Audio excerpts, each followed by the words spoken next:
સંજયભાઈના આ ચોથા પુસ્તક શિવ તત્વનું વિમોચન કરીને આપણે સૌ પાસે ખુલ્લું મૂકે.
शिवोहम शिवोहम सच्चिदानंदोहम शिवोहम शिवोहम सच्चिदानंदोहम। आज आ सात्विक प्रसंगे मंच पर उपस्थित पूजनीय स्वामी जी महाराज, अन्य सब आदरणीय वडीलो, हरीशभाई અને જેમના પુસ્તકને લોકાર્પિત કરવા માટે આ તીર્થમાં આવવાનું થયું એવા પરમ સ્નેહી સંજયભાઈ, આપ સૌ ભાઈ બહેનો, પહેલાં ક્ષમા માંગી લો કે કદાચ મેં જે સમય આપ્યો હતો એનાથી થોડો મોડો પડ્યો છે, કારણ કે જે કાર્યક્રમો ચાલતા હોય એમાં થોડું જવાનું ટૂંકું જ, પણ આપનો આદર, આપની શ્રદ્ધાને નમન કરું છું. બાપ હમણાં કહેવાયું કે 82ની સાલમાં અહીંયા રામકથા હતી. એના પહેલાં હું ઘણી વખત અવારનવાર અહીંયા આવ્યો છું. એમ જ કે કોઈ પ્રસંગે રામજી મંદિરે દર્શન કરવા જાઉં, બાપુના દર્શન કરું. અહીંયા મંદિરમાં પણ 2-4 વખત દર્શન કરવાનો અવસર મળ્યો છે. આજે આ એક શિવ તત્વ નામનું પુસ્તક સંજયભાઈ, આ ચોથું પુસ્તક એમણે સમાજને અર્પણ કરી રહ્યા છે. ત્યારે ભગવદ્ ગીતા પાઠશાળા એના ઉપક્રમે આ પુસ્તક લોકાર્પિત થઈ રહ્યું છે અને એ બધું એમાં જ અર્પણ થવાનું છે. અમુક શાળાઓ સમાજમાં જરૂરી છે, એના વગર ચાલે નહીં. એવી શાળાઓ જો બંધ થઈ ગઈ હોય તો સમાજે સરકારે શરૂ કરવી જોઈએ, એવું એક સાધુ તરીકે હું માનું. પણ બહુ જ જરૂરી છે. આજના કાળમાં 21મી સદીમાં શાળાઓ જરૂરી છે. આપણે ત્યાં ભણવાની શાળાઓ તો છે, સ્કૂલો તો છે, દરેક ગામમાં સ્કૂલ છે, હાઈસ્કૂલો છે, કોલેજો, યુનિવર્સિટી સુધી બહુ બધું ચાલે છે.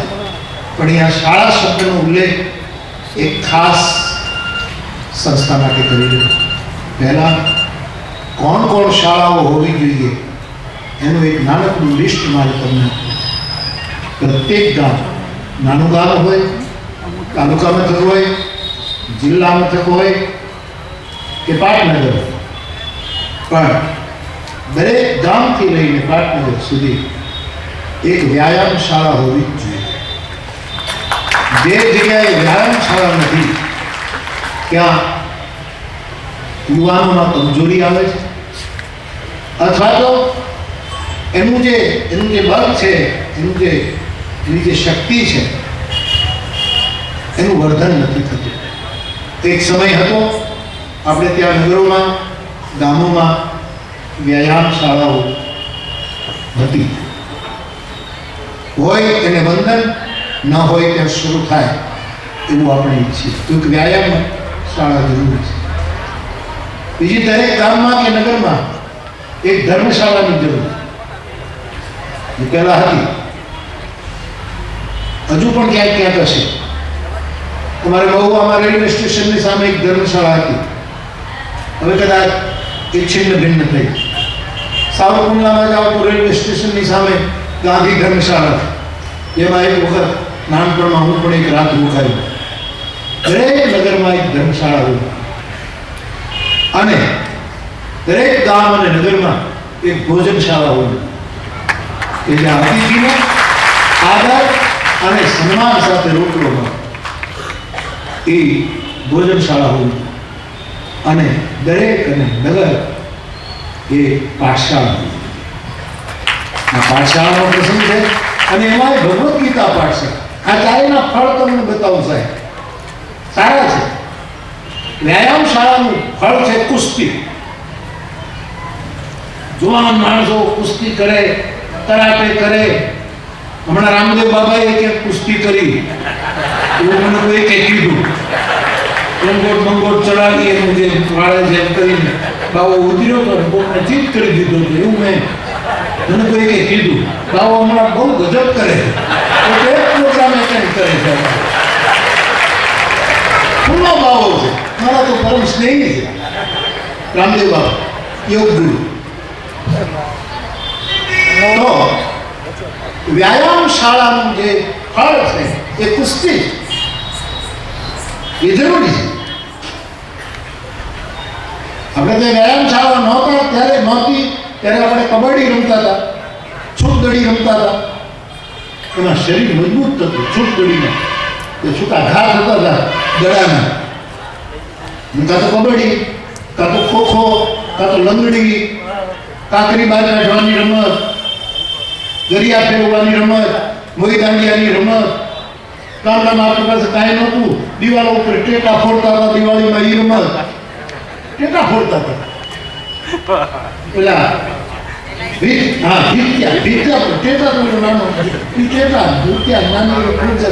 બધી આપણી સાહિત્ય. વ્યાયામ શાળાનું ફળ છે બાપ કુસ્તી અને ધર્મશાળાનું ફળ છે મુક્તિ. વૈરાગ અને મુક્તિ એ ધર્મનું ફળ છે. ભોજનશાળાનું ફળ છે તૃપ્તિ. આપણને ઉડકાર રોટલો થાય, માણસ ઉડકાર. પણ પાઠશાળા, એમાં ભગવદ્ ગીતા પાઠશાળા હોય, એનું ફળ મુક્તિ નથી, એનું ફળ કુસ્તી નથી, એનું ફળ તૃપ્તિ નથી, એનું ફળ છે મસ્તી, નૃત્ય, ગાયન, નર્તન, આનંદ. આ બધું. કારણ કે કૃષ્ણએ મને તમને આ શીખ્યું છે અને જે શિવની સ્તુતિ અહીંયા દીકરીઓએ કરી એ શંકરે પણ મને તમને આ શીખ્યું છે કે મસ્તી મારો ઓગિયા મોઢા કરી મને નવા ઘરડામાં રહીને ખાસ ત્યાં ગોપીનાથ બિરાજતો હોય, રાધા કૃષ્ણ બિરાજતો હોય, ત્યાં તો પ્રસન્નતા હોવી જોઈએ. અને સ્વામીજીએ બહુ પડદો તોડીને મારી સાથે વાત કરી. બાપજી હું પગે લાગ્યો. એમણે કહ્યું બાપુ આ 4 મૂર્તિ છે, એમાં જે 3 થઈ રામ લક્ષ્મણ જાનકી છે, પણ અમારા સંપ્રદાયમાં થોડું કંઈક ઓલું થયું એટલે પછી અમે એને કૃષ્ણ બલરામ એવું બધું કર્યું. પણ એમને મને બહુ સારો કીધો બાપજી. તમે લાગે મારા બાપ એટલે આવું કોઈ કહે નહીં. મેં કીધું તમે જો બાપુ રામજીનો હાથ છે ને એ આમ છે, એ ધનુષ્ય જુઓ. આ તો આમ હાથ છે ને કંઈક બીજું પકડાવી દીધું છે. શાબાશ! આવી ગયો મારા બાપ. આમ જાત્રા સફળ થઈ. પાઠશાળા, ભગવદ્ ગીતાની પાઠશાળામાં પણ મસ્તી, રાસ છે, નર્તન છે, ગાયન છે, સંયમ સાથે, મર્યાદા સાથે, વ્રત સાથે. ખાનગીમાં રાસ કરવા પડે એના કરતા મેદાનમાં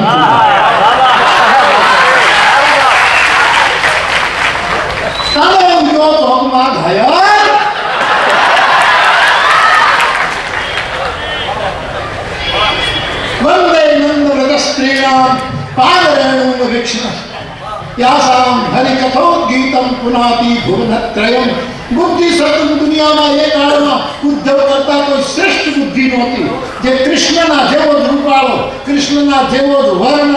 કૃષ્ણને ઉદ્ધવ પાછું ફરીને પીઠ બતાવી બેઠા હોય તો ઓળખી ન શકાય. નંદ બાબો પણ ન ઓળખી શકે કે આમાં મારો કોણ કનૈયો કોણ ઉદ્ધવ. આવું એક રૂપ હતું. એવા બુદ્ધિમાં સર્વોત્તમ શ્રેષ્ઠ. એણે એમ કહ્યું કે આ ગોપીઓ જે ગીત ગાય છે, જે નર્તન કરે છે, કૃષ્ણ પ્રેમમાં આજકાલ જે પ્રેમની વાતો થાય છે જ નહીં. એ તો છે જ નહીં. આઈ લવ યુ માં પ્રેમ હોય જ નહીં. જેમાં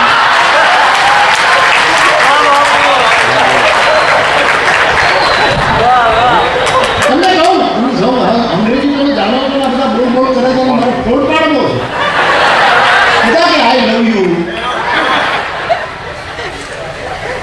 हमारे स्वामी जी तो बहुत अखंडानंद બહુ મુક્ત મહાત્મા. એ તો આઈ લવ યુ કે અને પ્રવચનમાં હું કથા કરતો હું તો બેઠા બેઠા ફ્લાઇંગ કિસ બી મારે. તો તમને ખબર છે મેં કીધું એ બાવા રહેવા દો આ ભાઈ સાહેબ, આપણે બેને મારશે.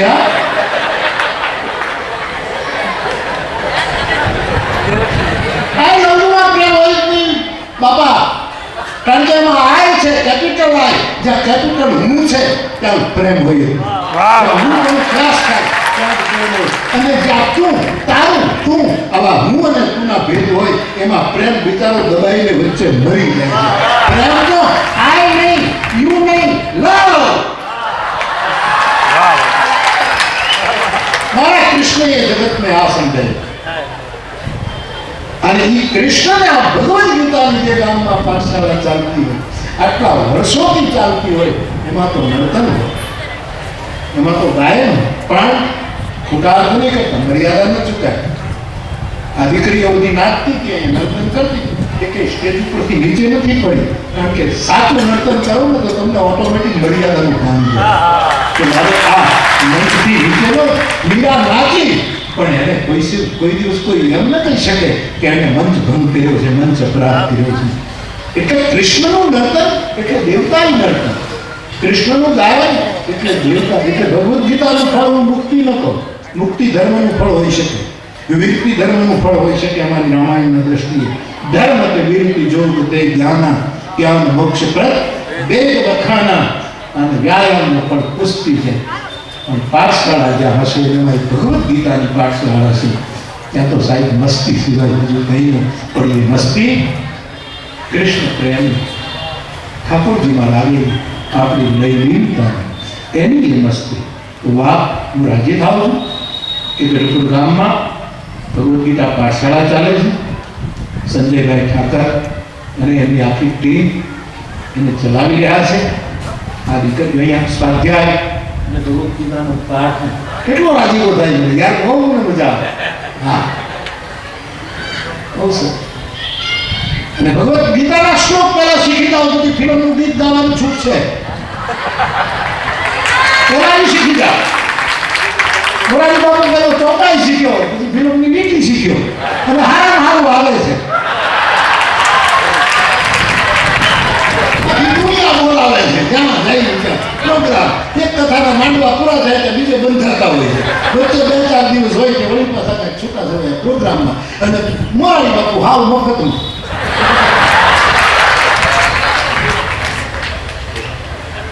અમદાવાદમાં ડોંગરે બાપા અને કૃષ્ણશંકર દાદાના ફોટા વેચતા હતા ને વૈષ્ણવ લઈ જાય પોતાના ઘરમાં પૂજામાં. મહાપુરુષ તપસ્વી ઋષિ કૃષ્ણશંકર દાદા, ડોંગરે બાપા ભાગવતને મેદાનમાં મૂકી દે. મહાપુરુષે આખું મેદાનમાં ભાગવત મૂક્યું. આ બંનેના ફોટાઓ સદવિચાર પરિવારે એક બાપ પાડી, બીજા એક પાડી, એટલે બે ફોટા વેચાતા ને એક વૈષ્ણવ લેવા ગયો કે આ ડોંગરે બાપાનો જે ફોટો વેચાય છે એ મારે પૂજામાં પધરાવવો છે, એની કિંમત શું? એટલે બોલાય કીધું 200 રૂપિયા. અને આ કૃષ્ણશંકર દાદા કે એના 200 રૂપિયા. હવે યોગાનું કે એમાં મારો ફોટો વેચાતો હતો. હું સમકાલીન છું એ લોકોનો. યસ, હું ઘણો નાનો છું. એ તો શંકર જેવા, હું કિંકર જેવો, પણ છું સમકાલીન.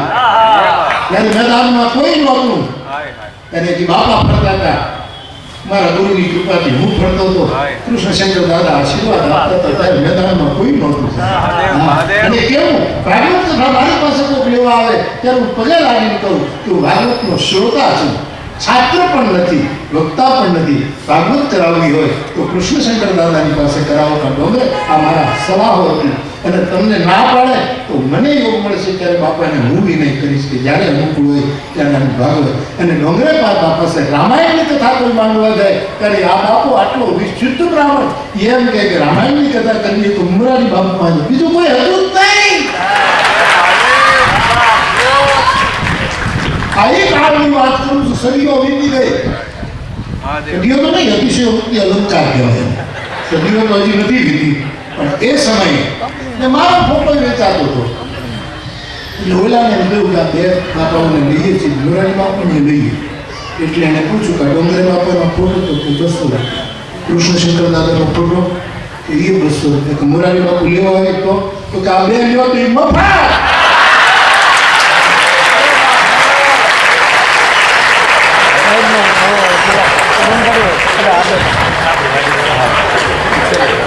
બાપુ કહેવાનો હતો તમે આવ્યા કલા દેવંતી કે મન મૂકીને વર્ષો ઝાપટું અમને નહીં ફાવે, અમે તો હૈદેલા માણસ, માવઠું અમને નહીં ફાવે, પણ બાપુ મન મૂકીને આવ્યા વરસ્યા છે ત્યારે બાપુની વધારે